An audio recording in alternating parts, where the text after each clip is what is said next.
Hello student. Today we will see some practical approach of the Python program. जो कुछ भी आपने सीखा है कुछ चीज़ें अब प्रैक्टिकली करके देखी जाए. ठीक है. सबसे पहले when you declare a variable, आपका हम लास्ट टाइम हम लोगों ने क्या किया था, the exercise 5. Today we will not see any exercise. We will display define the terms, मतलब एक्सरसाइज से रिलेटेड चीज़ें डिस्क्राइब करूँगी और एक्सरसाइज आपको as a homework. Right now अगर मैंने कोई वेरिएबल डिक्लेयर किया a इज इक्वल टू 10. ठीक है. अब 3 चीज़ें इस वेरिएबल के साथ डिक्लेयर जुड़ जाती हैं. व्हाट? पहला id, दूसरा टाइप और तीसरा value. Right. This is the declaring a variable. Python में वेरिएबल ऐसे ही डिक्लेयर करते हैं. a इक्वल टू 10 मतलब a नाम का वेरिएबल जिसमें वैल्यू 10 गई. अब अगर आप टाइप ऑफ द a करेंगे तो it will display the data type of the a. 10 डाला है मतलब बिना पॉइंट वाला नंबर, मीन्स a का डेटा टाइप इंटीजर है.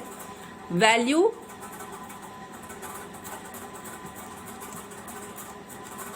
ए में क्या पड़ा, IT प्रिंट ए करेंगे तो जो भी वैल्यू है वो प्रिंट हो जाएगी.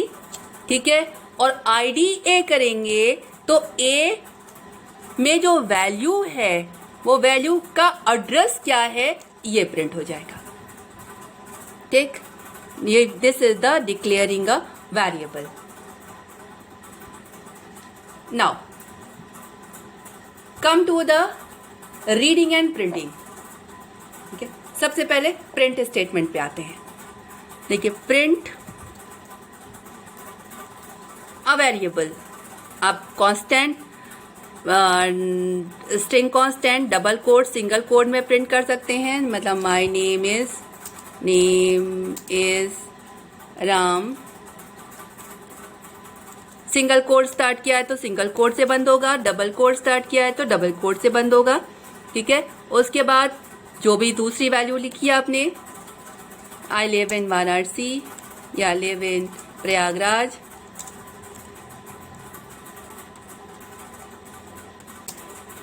कॉमा, एक वेरिएबल डिक्लेयर है ना, ए को भी प्रिंट कर देते हैं. यहाँ पे क्या होगा इस प्रिंट में, ये बंद नहीं किया है, ये कोड बंद किया, कॉमा ए. राइट. क्या होगा, ये वाला स्ट्रिंग कांस्टेंट, ये वाला स्ट्रिंग कांस्टेंट और ये ए की वैल्यू ये प्रिंट होगी. ठीक है. अब ये मैंने किया किस लिए, प्रिंट स्टेटमेंट समझाने के लिए. प्रिंट स्टेटमेंट में आप देख रहे हैं कि जो भी चीज़ आप प्रिंट कर रहे हैं वो एक ही लाइन में प्रिंट हो रही है. ठीक है. और लाइन और जो वैल्यू सेपरेटेड है वो एक स्पेस है. ठीक. अब आप चाहते हैं कि जो वैल्यू सेपरेट हो वो किसी और कैरेक्टर से सेपरेट हो, तो वो आप SEP इज इक्वल टू वो वैल्यू वो कैरेक्टर डालेंगे तो अब वैल्यू उस कैरेक्टर से सेपरेटेड होगी. चलिए मैं आपको दिखाती हूँ. प्रिंट किया, अब 2-4 अलग वैल्यू के, माई एक वैल्यू रखी, comma the second value name, second value is this, comma, third value is, comma, Ram, the fourth value. ठीक है. उसके बाद वेरिएबल ए. ठीक है. अब अगर हम इसको एज इट इज प्रिंट करेंगे तो एक लाइन में विद वन वर्ड सेपरेशन के साथ ये प्रिंट हो जाएगा. अब हम चाहते हैं सेपरेशन कैरेक्टर कुछ और हो तो मैंने कर दिया SEP इक्वल टू हैश. आपकी मर्जी है, आप कोई और कैरेक्टर रखना चाहें तो रख सकते हैं. मतलब ये वाला वर्ड, फिर उसके बाद सेपरेटर कैरेक्टर हैश, फिर ये वाला वैल्यू, फिर सेपरेटर कैरेक्टर हैश, फिर ये वाली वैल्यू, फिर सेपरेटर कैरेक्टर हैश, फिर ये, फिर हैश, फिर ए. ये प्रिंट होगा. My hash name hash is hash Ram hash 10. ठीक है। मीन्स सेपरेटर कैरेक्टर आप जितनी वैल्यू डालते हैं प्रिंट में उन दोनों वैल्यू के बीच में सेपरेशन का काम करता है। By default is a space. आप चाहें तो यहाँ से इसको चेंज कर सकते हैं। चलिए आइए दूसरी चीज़ पे आते हैं। दूसरी चीज़ में अब हम लोग 2 प्रिंट लिखना है तो इसके लिए हम लोग एक फ़ाइल खोलते हैं। फाइल किया, न्यू किया, एक फाइल खोली, ठीक है। Print my name is Ram, पहला प्रिंट। फिर दूसरा print I live in Prayagraj,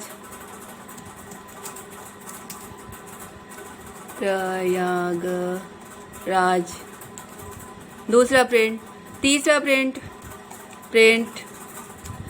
study in DYNPTRCMMPS। Now here 3 print statement, right. अब अगर हम ऐसे चलाएंगे तो ये तीनों प्रिंट स्टेटमेंट एक एक लाइन में प्रिंट होंगे। यानी पहली लाइन में माई नेम इज राम प्रिंट होगा, दूसरी लाइन में आई लिव इन प्रयागराज प्रिंट होगा और तीसरी लाइन में study in the school name ये प्रिंट होगा। चलिए पहले इसको सेव करते हैं। देखिए ये याद रखने के लिए आपको स्क्रिप्ट मोड है हमारा, नंबर ऑफ लाइन लिखी, सेव करेंगे तो सेव हमेशा चाहे नाम आप चाहे जो दीजिए लेकिन एक्सटेंशन .py होना चाहिए। मैंने इसका नाम f3.py लिखा, सेव किया। रन मॉड्यूल से रन कराते हैं, रन मॉड्यूल। देखिए अब तीनों चीज़ हमारी अलग अलग लाइन में आई। हम चाहते हैं कि हम प्रिंट 3 लाइन में ज़रूर लिखें लेकिन प्रिंटिंग एक ही लाइन में हो, ठीक है। तो इसके लिए क्या करेंगे, फिर से फाइल खोली, फाइल ओपन, f3.py हमारा नाम फाइल का नाम था। F3 पे क्लिक किया, ओपन पे क्लिक किया, फाइल खुल गई। अब हम चाहते हैं प्रिंटिंग अगली लाइन में ना हो कि अगली वाली प्रिंटिंग भी इसी लाइन में हो, तो हमने end equal to a space character दे दिया। यानी अब ये अगली लाइन में end is equal to new line defined है, ठीक है। लेकिन अगर हमने end is equal to a space दे दिया तो अब एंड की वैल्यू स्पेस हो जाएगी। यानी अब हमारा अगली लाइन में आने पर भी ये अगली लाइन में नहीं जाएगा। यानी अब हमारी तीनों लाइनें एक ही लाइन में प्रिंट होंगी। चलिए इसको रन करा के दिखाते हैं।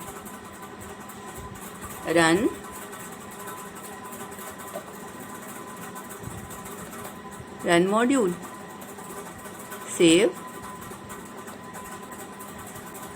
माई name is Ram, I live in Prayagraj, study in this one, right. अब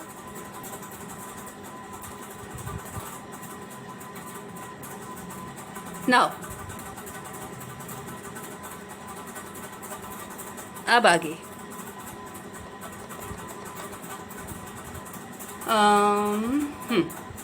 now come to the input one.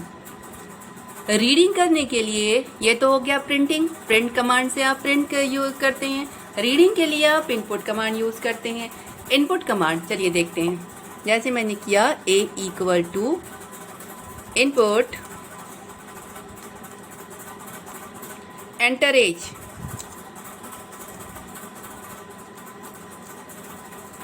ठीक है। अब चल रहा है, हमने एक एज दी, रीड कर ली। अब यहाँ पर हमने दिया क्या है, एक नंबर, मतलब अब हम इस नंबर पर अर्थमेटिक ऑपरेशन परफॉर्म कर सकते हैं।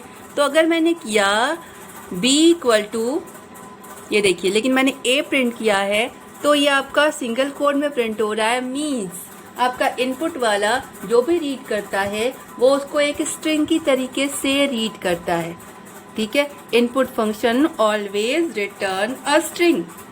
अब ये अगर आप कोई इंटीजर यूज करना चाहते हैं तो उस इनपुट से जो भी रिसीव किया है उसको आपको नंबर में कन्वर्ट करना पड़ेगा। यानी अगर आप चाहते हैं कि आप उस पर न्यूमेरिक ऑपरेशन परफॉर्म कर सकें तो कन्वर्टेड टू द इंटीजर आपको नंबर हमेशा ऐसे रीड करना पड़ेगा। इंट अगर बिना पॉइंट वाला नंबर चाहिए और फ्लोट अगर पॉइंट वाला नंबर चाहिए। Input enter number, enter number. Now अब आप जो भी नंबर रीड करेंगे, एन प्रिंट किया, now this is a number. देखिए ये डिफरेंस समझिए, सिंगल कोड लगा है मीन्स ए में स्ट्रिंग गया है और एन में इंटीजर है। क्यों? क्योंकि हमने जो भी रीड किया था उसको इंटीजर में कन्वर्ट कर दिया है। ठीक है, नाउ अब चलिए कुछ प्रोग्राम लिखा जाए।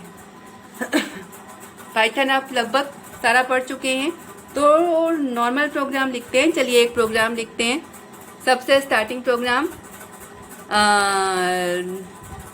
रीड, फाइल खोलते हैं, फाइल, न्यू फाइल या open the same file, F3। ठीक है,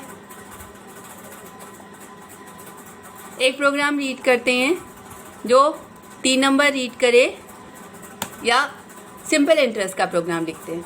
ठीक है, आपका प्रिंसिपल अमाउंट, रेट और टाइम रीड करे और सिंपल इंटरेस्ट प्रिंट करे। ठीक है, तो सबसे पहले प्रिंट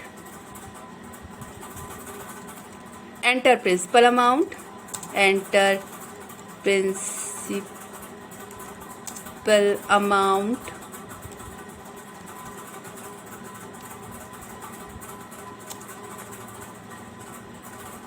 अमाउंट, प्रिंसिपल अमाउंट को P डिक्लेयर किया, P is equal to int. देखिए हमारी मर्जी है, हम इसे इंट डिक्लेयर करें, फ्लोट डिक्लेयर करें। इनपुट, वैसे हमने फालतू में ऐसे लिखा, हम एक इनपुट में ये सब लिख सकते थे। चलिए फिर से लिख देते हैं, enter principal amount, principal OUNT amount, ऊपर वाली लाइन हम हटा देंगे। ठीक है, no need of this line, क्योंकि हमारे इनपुट में मैसेज प्रिंटिंग साथ साथ हो रही है। P रीड किया, P is the small one. ठीक है, एंड प्रिंसिपल रीड कर लिया, रेट रीड करना है, R is equal to int, इसको फ्लोट डिक्लेयर करते हैं, FLOAT, float. Float input enter rate,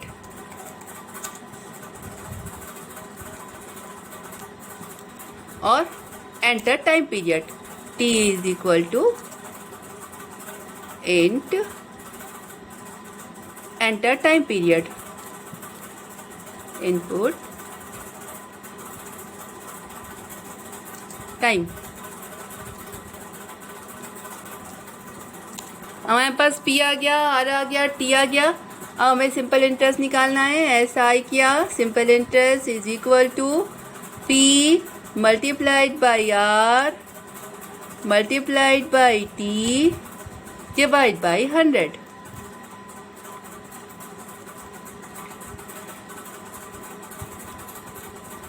simple interest निकल के आ गया।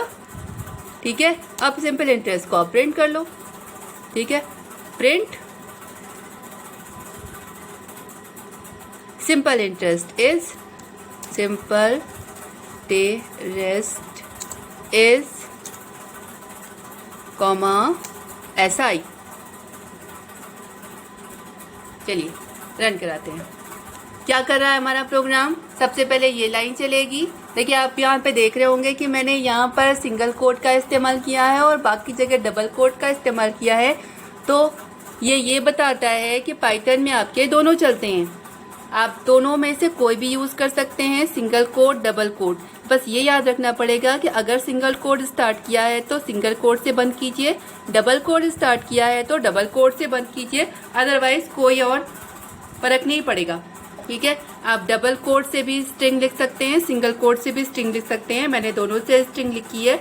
अब करेगा क्या? सबसे पहले ये लाइन प्रिंट होगी, एक नंबर रीड करेगा जो P में डालेगा, फिर ये लाइन प्रिंट होगी, रेट रीड करेंगे, रेट में जाएगा, फिर ये लाइन चलेगी, टाइम रीड करेंगे, टाइम में जाएगा। ठीक है, उसके बाद ये फॉर्मूला चलेगा, सिंपल इंटरेस्ट निकलेगा और सिंपल इंटरेस्ट इस वेरिएबल में गया। उसके बाद ये मैसेज प्रिंट होगा और SI में जो वैल्यू है वो प्रिंट होगी। चलिए रन कराते हैं। Run module. ओके, अब सबसे पहले पूछ रहा है प्रिंसिपल अमाउंट, मैंने दिया 1000। Rate 20%, time period 4 year, the simple interest is 800। ठीक है, तो अब आप इस तरह के, मैंने आपको ढेर सारे दिए थे, हम क्या आपने कोई भी करके नहीं दिया कि reading, put the value on some formula and display the result. आपने एक भी नहीं किया, मगर आप वो सारे अब आप कर सकते हैं। ठीक है, चलिए अब कुछ इफ के प्रोग्राम करते हैं। 2 नंबर रीड करते हैं, दोनों में से जो बड़ा वाला है उसको प्रिंट करते हैं। बल्कि चलिए 3 नंबर रीड करते हैं। आप तो सारे पढ़ चुके हो, सिंपल इफ का कॉम्प्लेक्स इफ भी पढ़ चुके हैं, तो 3 नंबर रीड करते हैं और 3 नंबर में से जो बिगेस्ट वाला है उसे प्रिंट करेंगे। ठीक है, चलिए उसी को खोलते हैं। फाइल, अब न्यू फाइल कर लेते हैं, न्यू फाइल। ठीक है, अब 3 नंबर रीड करना है। एक रीड कीजिए, n1 is equal to int, enter first number,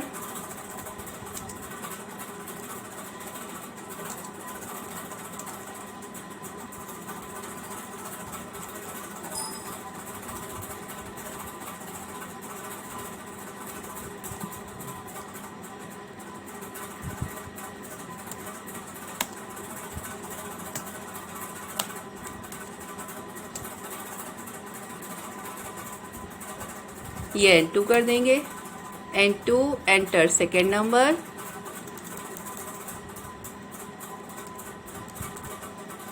second number, और n3 एंटर थर्ड नंबर।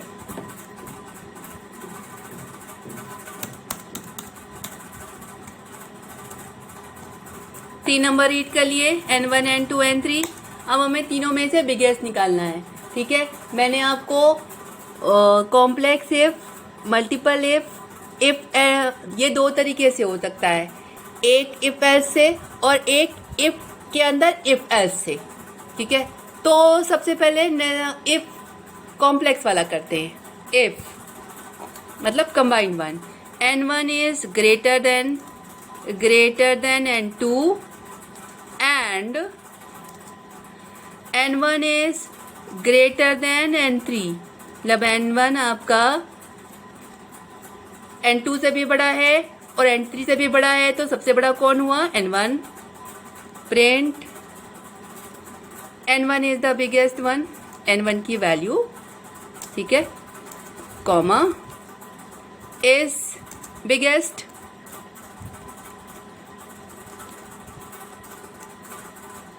ठीक है। इसके बाद एलिफ, दूसरी वाली कंडीशन, अगर n2 आपका n1 से बड़ा है और n2 आपका n3 से भी बड़ा है,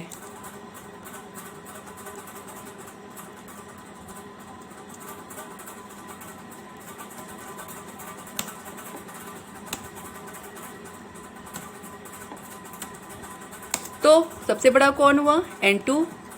print n2 is the biggest, n2 is biggest।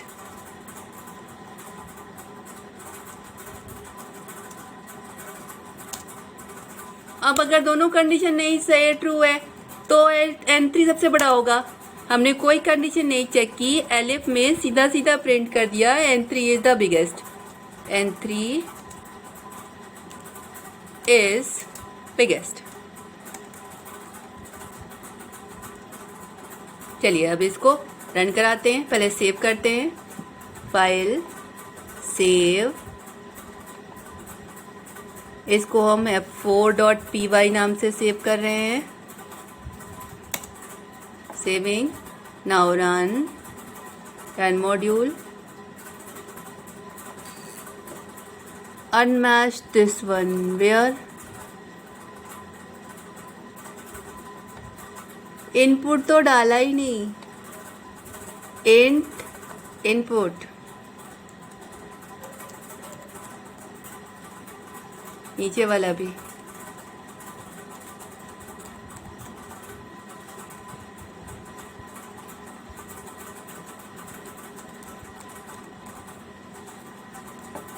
right? Now run module, save, invalid syntax else,